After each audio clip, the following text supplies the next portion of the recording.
Hello and welcome to Wake and Jake. Happy July 23rd. We are about a week out from the trade deadline, and that's kind of all the buzz in baseball right now. Devers, couple homers today. We don't care. Stephen A. Smith gif.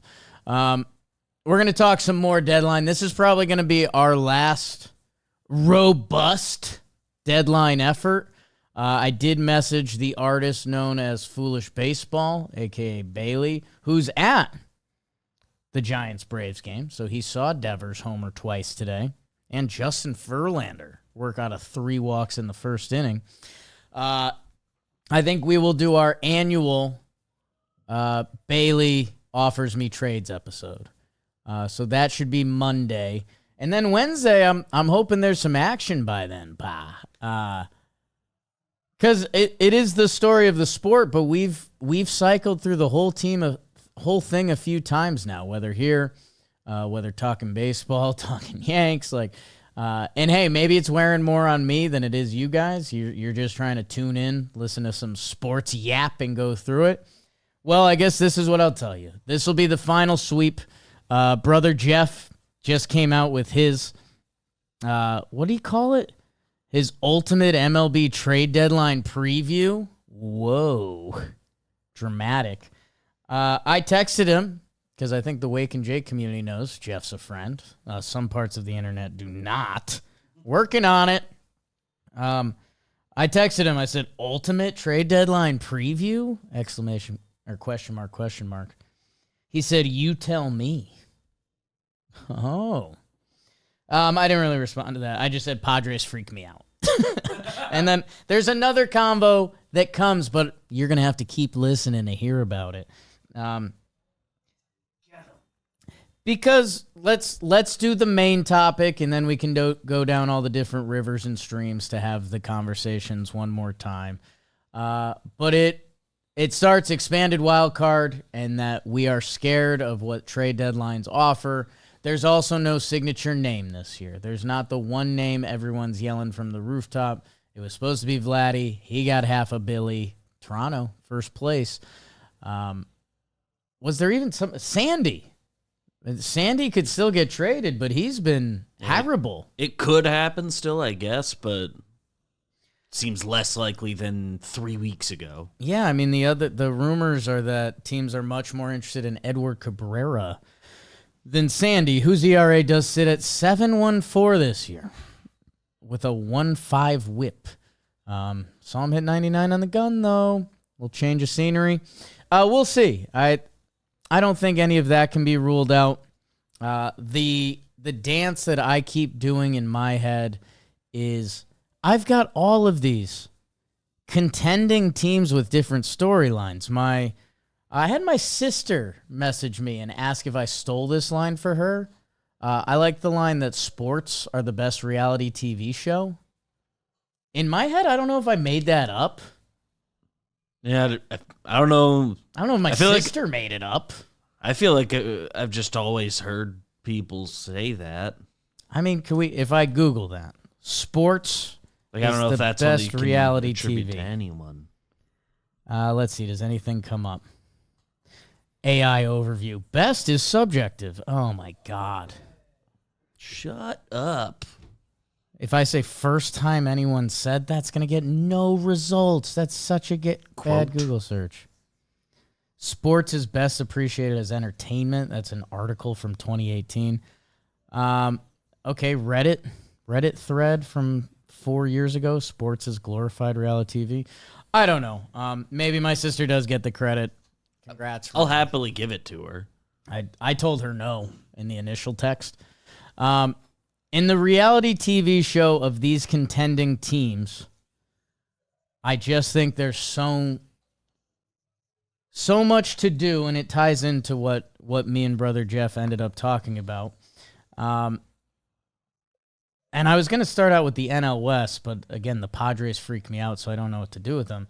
The Dodgers have to get pitching. The Dodgers have been abysmal. Their bullpen is getting destroyed right now. That they need pitching, and the Dodgers can't be ruled out on anything.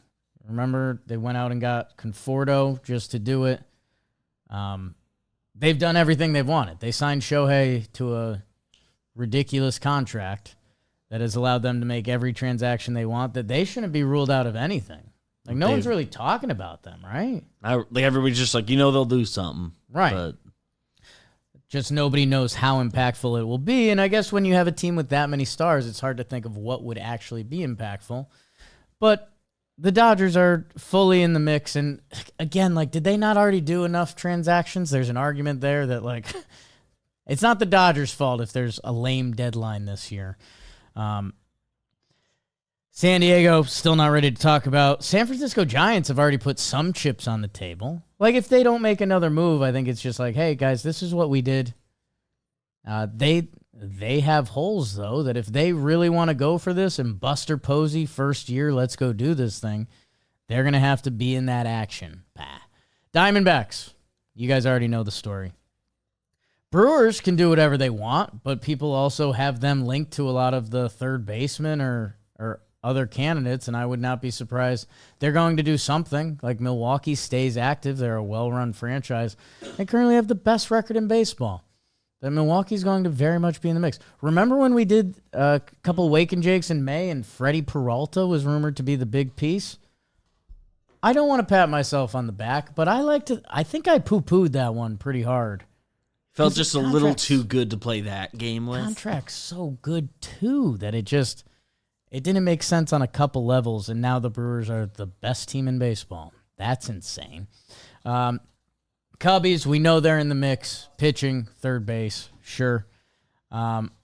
Cardinals, I think they're pretending it's a conversation. I think they're going to be selling. And if Ryan Helsley does get moved, that was supposed to be a guy before this all happened.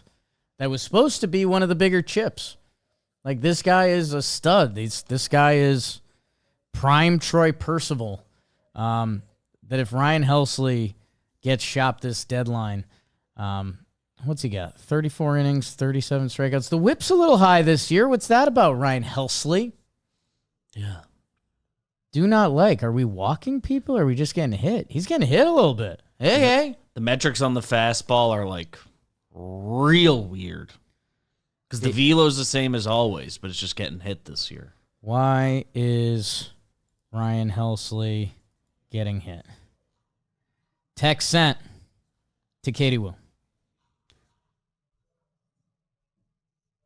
Nice. Sometimes a good texter, sometimes a terrible texter. That's just honest. And I get it. I'm in the same boat.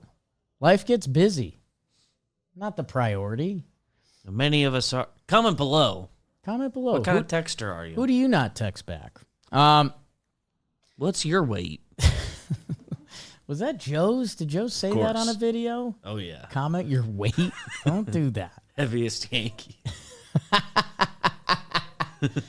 The shorts. We made a lot of shorts for a while. We still do. Still do. I think I'm getting you after this. Oh, would you look at that? Anyways, yeah, I think Cardinals end up selling. Wouldn't be surprised if there's some funk in there. Like, it's all quiet on the Lars Nootbaar front. They have 2 GMs, reminder.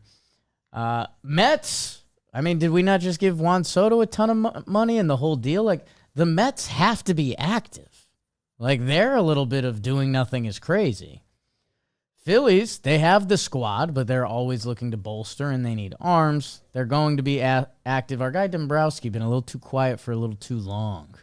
That's when you should get worried. Because what do GMs do every day? This is a question we constantly circle on. I mean, has Dombrowski had like a signature Phillies trade yet? Like at a deadline, I guess is what I'm referencing. Nothing comes to my mind. I'll need your R&D on it. Because I feel like his signature is like, I will take a swing on that trade. Luzardo in the offseason.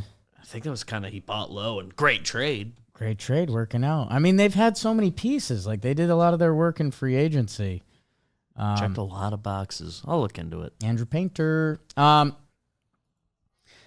in a way, the Phillies could do nothing, and we would be like, all right, like, they're still bad MFers. Don't be shocked where they are in the postseason. Atlanta, please sell. Marlins, nobody cares. So, okay, teams that have to do something that are in the doing nothing is crazy. Mets have to do something. They need pitching, center field, third base. They have young infield options to trade. Young MLB-ready infield options to trade.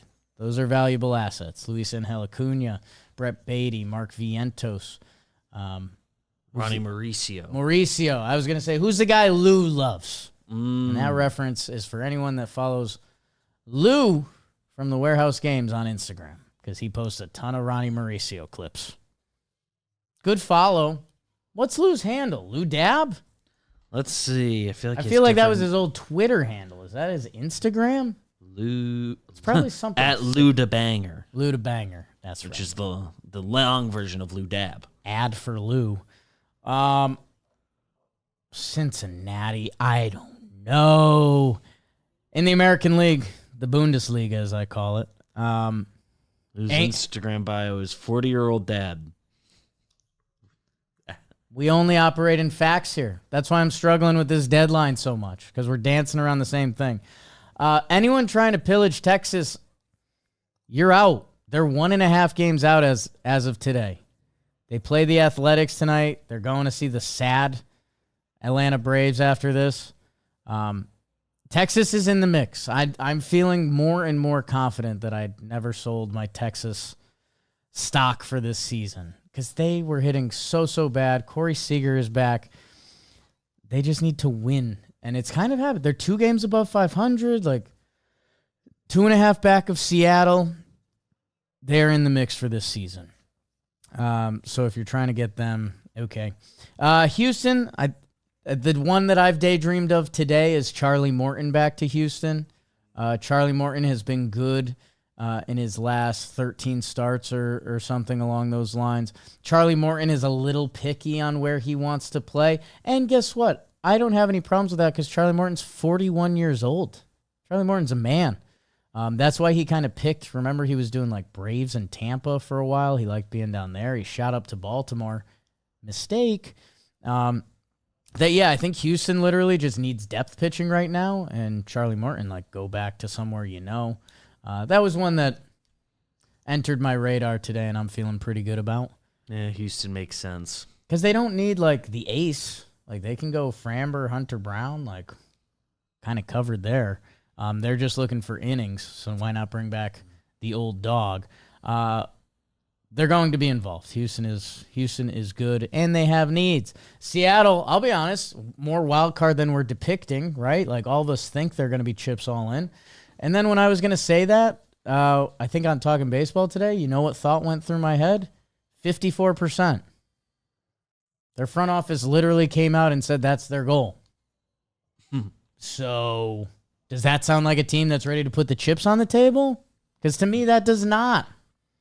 That could make it much harder for over the course of 10 years winning 54% of your games. That's one of the worst quotes ever. I hate that. It's supposed to be cool. I hate that. Hey, Seattle's got the Athletics and the Nats coming up, so maybe they're about to get en fuego. Oh, that's Houston's schedule. Never mind. Sorry, Seattle. AL Central, Detroit is interesting, and that's what Passan talks about in the article. Like, he expects them to somewhat not stay put, but he doesn't expect them to compromise their future. Like, Detroit's in one of these funky spots where they are the best team in the American League. They're kind of on their timeline. Like, this is when they expected to be peaking a little bit, right? Like, this is Torkelson. This is Riley Green. McKinstry from the clouds. But like, this was in the Tigers front office dream world. When are we supposed to start being good? Now's kind of the time. Scooble. And it's happening that I think they're probably feeling pretty good about themselves, that they're going to add some pitching depth like a lot of teams. But the moves do not have to be drastic. So I guess as I go through this American League, Boston couldn't tell you. Traded away Devers. Kind of played great. They need help. They might trade away Jarren Duran. Could be the biggest name moved at this deadline. Toronto should add. They don't have a ton of holes. They're playing great right now. They could use a veteran pitcher. Maybe that's a Charlie Morton full circle. Stop trading Charlie Morton. You just said he doesn't want to go to Toronto. I don't know. I could see him like Scherzer, just being old. Yeah. Being actually old. Old dudes lock in. Being actually old around Addison Barger, who's balling out, by the way. Looks great. Big game tonight. Yanks Blue Jays. Tune in. Check out Talking Yanks tomorrow if you're into that.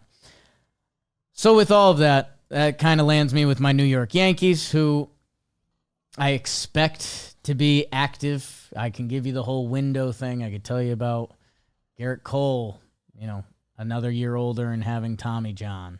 I can tell you about Judge getting another year older and when does he stop being the best hitter ever. They paid Max Fried a ton of money to do what Max Fried has been doing for the Yankees. All of this leads to me texting Jeff Passan. And I said the Padres freak me out. Reminder. Because the Padre rumors right now are insane. The Padre rumors right now are they're open to moving Dylan Cease. If they're moving Dylan Cease, they would still want a starting pitcher for this year because they want to compete. So Preller would really have to be in his bag, which, hey, if there's a guy that's respected that way, Preller's kind of like the Kyrie of MLB GMs right now. Like, he has a bag. Let's see what he's got. They're talking about trading Robert Suarez. Like, the Padres are a massive threat in the National League.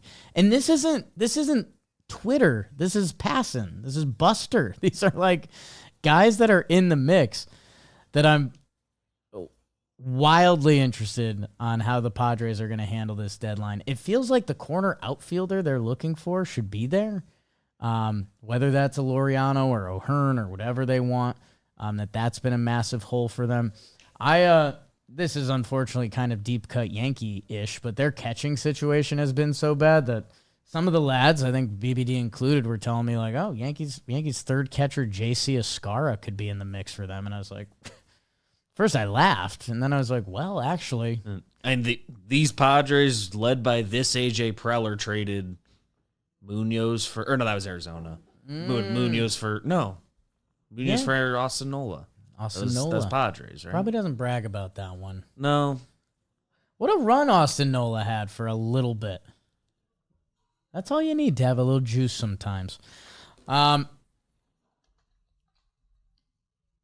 So I told brother Jeff, I said, deadline has bigger dud potential than usual. It feels, but so many needing contending teams, all those National League teams. And this is where I'll talk myself down one last time.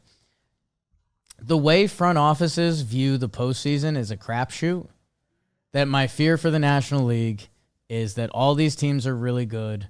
All of them view it as a crapshoot. That no one's going to put the chips all in. Because what if you run into the Dodgers in their peak of their powers? What if you run into the Padres and their bullpen is absolutely lights out? Like, what if you run into the Phillies and that whole lineup is on God mode? So then you just mortgage your future for a 5-game playoff series? Part of me kind of gets it. That I'm worried a lot of these NL teams will do the small move, not the big move. Leaves the window open in the American League a little bit. That's just a theory. Brother Jeff said, there's a chance for maximal volume. Okay, you're a baseball fan. You want to get excited over the deadline. You listen to Wake and Jake. You just subscribed. You're like, I don't normally subscribe to YouTubes, but I'll try it. We thank you guys. Maximal volume got me going a little bit.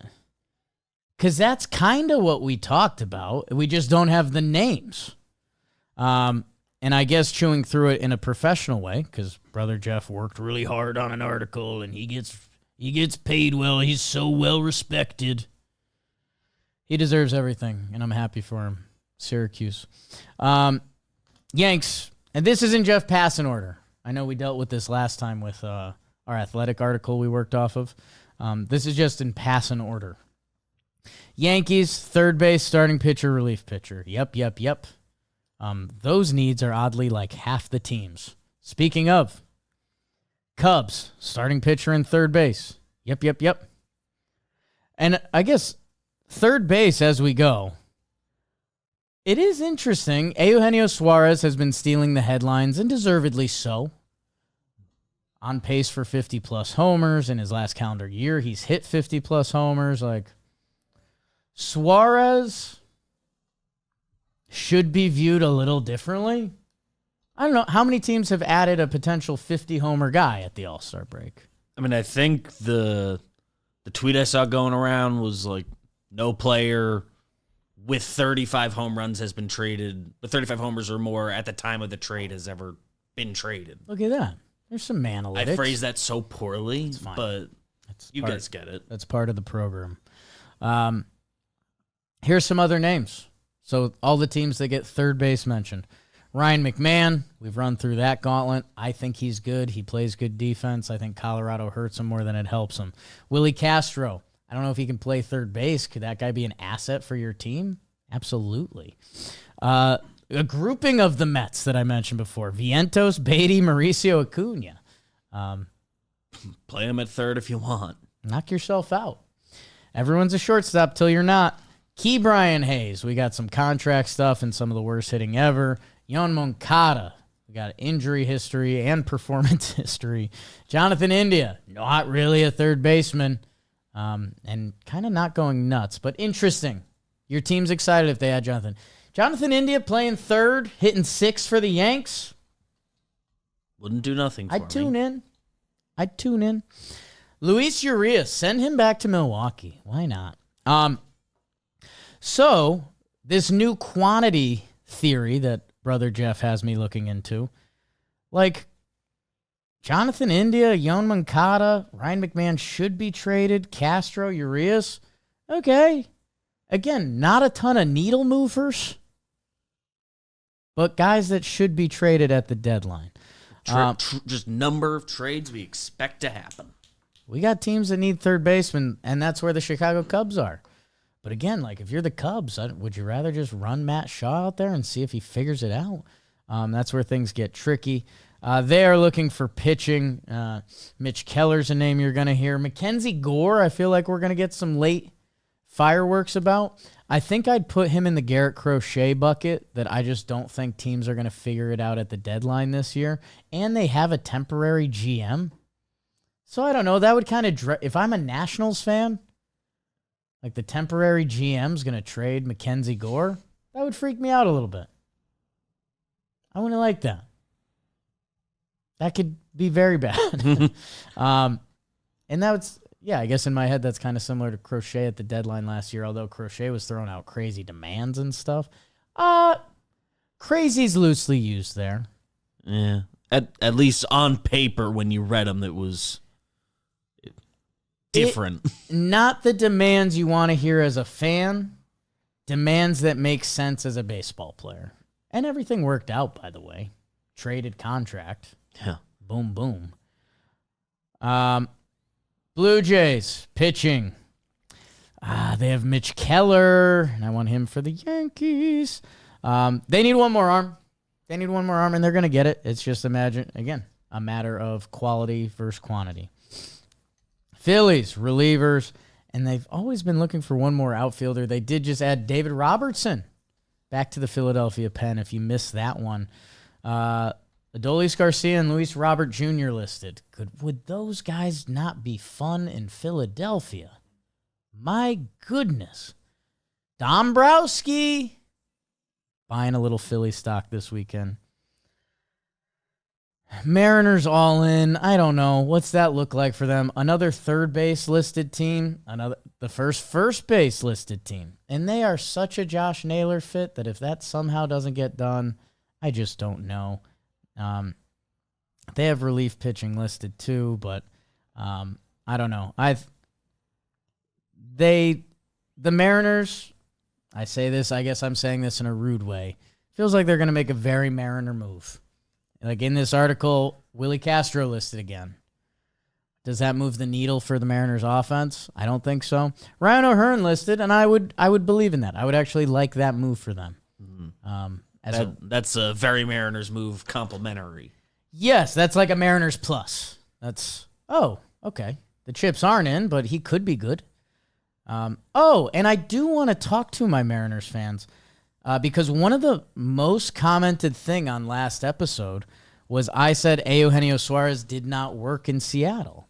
And Seattle Mariners fans came in and they were like, no, Suarez did. And I was like, this is interesting. Let's go check it out.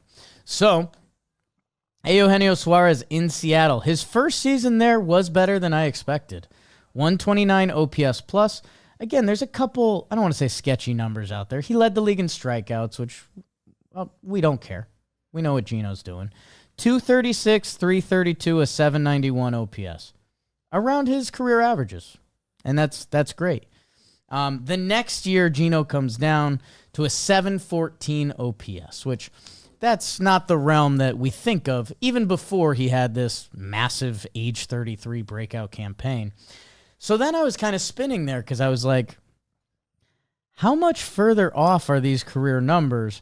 And there's a couple things in play here. So there's OPS plus, which Eugenio Suarez played in Seattle and Cincinnati. So those are two very different hitting environments that your numbers in Seattle one year can look a lot lower. Like Eugenio Suarez in 2022 had a 129 OPS plus. And he had a 791 OPS. So remember, 791, 129. In 2019 with Cincinnati, that was a juice ball year. He had a 930 OPS, and that was a 131 OPS plus. So we have two very different economies here as we're measuring stats within the same player. The other thing that I just found to be different, Eugenio Suarez, if you measure kind of his peak years in Cincinnati, and I guess this was the memory stuck in my head. And Seattle people that commented last episode, I want to give you credit. Like it's not as crazy as maybe I depicted. I just think Gino's peak in Cincinnati, and I realize I just talked about the OPS plus and how that matters. You're looking at a 930 OPS, an 892 OPS, an 828 OPS. That's 2017 through 2019. And in Seattle, we're just in a different area. I get OPS plus matters, and there's a reason we have that to judge players. His OPS as a whole is the lowest in Seattle.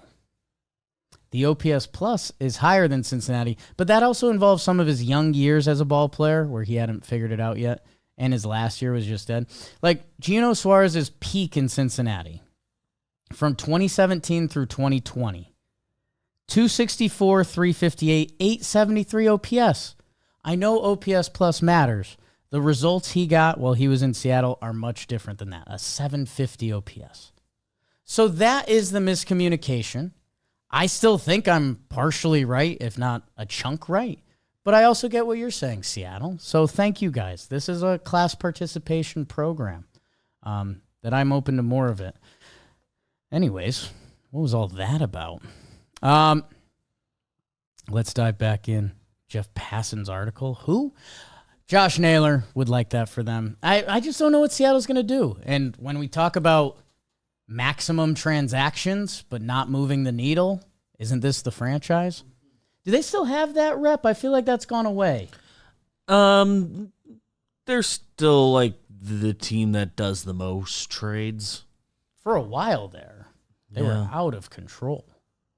Yeah, it's still Dipoto. He loves doing it. Dipoto. Rockies sell. White Sox sell. Pirates sell. Nats sell. Sure. And then the question mark teams, the Diamondbacks. I can't go through the whole gauntlet with them again. It seems like they're gonna, but they're not until they do. Let's see. The Twins. The Twins. Is Joe Ryan available? That would be a juicy treat. Go look at his strikeout numbers. Joe Ryan gets down. They have bullpen. They have Castro. The Tigers are really good. What are the Twins right now? If they empty the cupboard, I would be excited. Trevor Plouffe gave me a speech all morning how they shouldn't and how do it for the fans and what are prospects. I don't know. You hit on one good trade, Joe Ryan for Nelson Cruz, and that can change your outlook. And what are these Twins doing? It's been, obviously we've said this before, they had that 13-game winner, and the rest has been a very uninspiring brand of baseball. I mean, I just don't know what they're looking at. Cleveland's in a weird spot. They're starting to win games again, and they're not too far out of the playoffs. Steven Kwan has been the hot name the past couple days. I don't know if I see the value proposition there. They have him for 2.5 more years, and I think they're going to be good. Kwan, the rest of their outfield is not that good. That I don't know. I think Cleveland will think they'll be good next year. They are a funky team that they should listen to anything. Shane Bieber working his way back. Did you remember? Right. Pitched in High A, Lake County. Will they trade Bieber?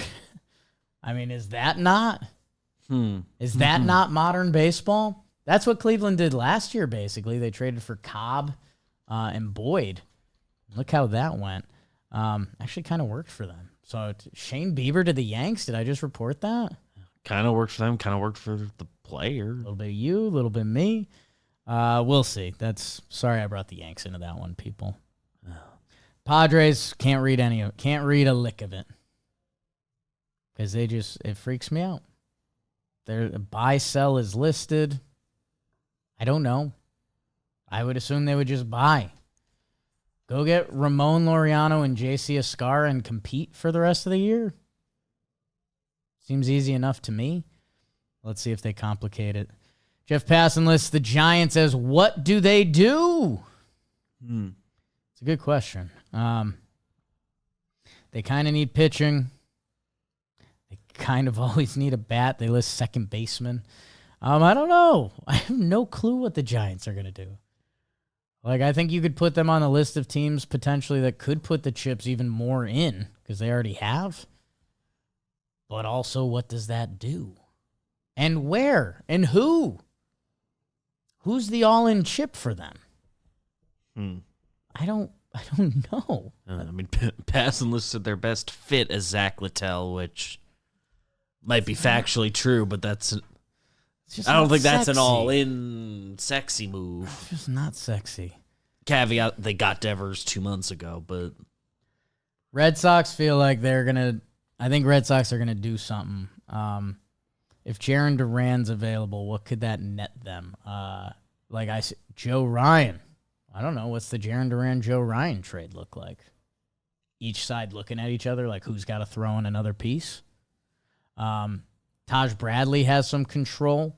He's kind of broken out for Tampa. I know Tampa and Boston, but Tampa doesn't have rules. If the right arm is available and you can add Jarren Duran and you're a quick flip team, like if you're Minnesota, if you're ready, that thinks he'll be back next year. If you're ready to move on from Joe Ryan, again, I don't know if I'm Minnesota next year. I don't know who's more valuable to me. But yeah, if Duran's on the table, it feels like that could really do something. Halos, almost get them out of my face because I don't know what they're going to do. And I think they might not know what they're going to do. I think they're enjoying their bit of success this year. But also they should be shopping away their pieces because what are they? They're the Halos. Yeah, they're real interesting because they should trade everybody they can get something for, but also on an individual level, do any one of their pieces get you a crazy return? I like Reed Detmers a lot. He's the one that gets you the most, but Taylor Ward would get you something. I'm guessing that they just don't see the vision on trading him because Angels. Rays are going to Ray. I'll leave it there. Baltimore, how far are they going to empty the cupboard? I think a lot. Hopefully they come out like a winner of this deadline in a way. Why am I hoping that? I guess for the baseball gods in the deadline. Because you talk about those quantity of trades. Morton, Eflin, Sagano, Soto, Dominguez, Kittredge, Aiken, Urias, Mountcastle. Laureano, Mullins, O'Hearn. Quantity. Get on the phone, Mike Elias. Let one of the underleagues make a trade. And then, Tigers and Milwaukee I hit along the way. Passan has them as adding, but not all in. Kind of fits their franchise. Same with the Dodgers, because they've already gone all in, but they need pitching help. They're going to tap someone on the shoulder, man. Griffin Jacks, Clase, Duran, Bednar, Helsley. Does it not feel like one of those guys is going to end up in L.A.? For sure does. Has Houston adding but not all in. Best fit Cedric Mullins. That'd be fun. Could see that. Can't see that. Mets adding but not all in. And see, this is where I get caught up because the Mets' needs are listed as relief pitcher, center field, third base, and starting pitch. That's a lot of needs for a team that's been in the mix this season, that gave Juan Soto a ton of money, that has MLB-ready prospects available to trade. Like, I feel Mets, I'm not doing this to be rude to Jolly, but I haven't heard a lot of teams talking about the Mets. Like, the tone on the Mets has been like, well, we kind of like Tyrone Taylor, so if we get another outfielder, cool. And yeah, our pitching's been out of sorts, but I don't know. Should the Mets not be like... Mets should be a focal point of this trade deadline. Yeah, they haven't... nothing... No trades of substance have happened in July, really, but it feels like they should be the center of a lot more rumors than they are. I was making small talk with a Mets friend over the weekend, and I was like, I haven't heard anything about what they might do. Update on Ryan Helsley's fastball. Katie Wu said it's weird because it's been the velo and shape are the same as last year, but it's been a problem for him. So I don't know. I'm a pitching coach. I can work with that. Okay. Thanks, Katie Wu. Full names only. Marlins can't really deal with you. Trade some of your pitching. Braves, we've talked about ad nauseum. To get involved. Athletics, I really only care if Mason Miller gets traded. Watch out for the Royals. It seems like Seth Lugo is going to get traded, which that guy is a guy that could start game 2 of a playoff series. That if he's available, it's a pretty nice rental price tag. He has a player option for next year, $16 million, that he's probably opting out of because he's been very good. So Seth Lugo, I know on the flash scale, not deadline flashy, but definitely an impact. Like, if he gets traded, there's no way he's not a top 5 impactful trade deadline piece, in my humble opinion. Yeah, if he turns, by the end of this year, if he turns out to have been the most impactful player traded, that's not shocking. Right? Especially, like, actually come October. Yeah. If it's the right team. Rangers, probably add. We'll see. Reds, I have no clue. Zero clue. We talked some Cardinals. Texas Rangers are in it. I'll tell you what, people, and I'll be real with you. There was a little bit of anxiety about this up because it was like, really, trade deadline again? But here's where we're at. I mean, it's the 2 weeks after the All-Star break. It's deadline season. Hopefully things start happening, and I guess that's the thing. Nothing's really broken yet. The price tags very much interest me. Like, whatever pure trade deadline trade breaks first, boy, that's going to be an interesting price tag. Because there's a couple trades, if you look back at last year, it's the one I reference probably too much. The Padres traded their second, third, and fifth prospects at the time for Tanner Scott, rental, and Brian Hoeing, who was not a pure rental. But, Tanner Scott's a reliever. He was kind of peak of his powers, and they were trying to keep up. But it's just the very interesting how the Diamondbacks value Eugenio Suarez might be a lot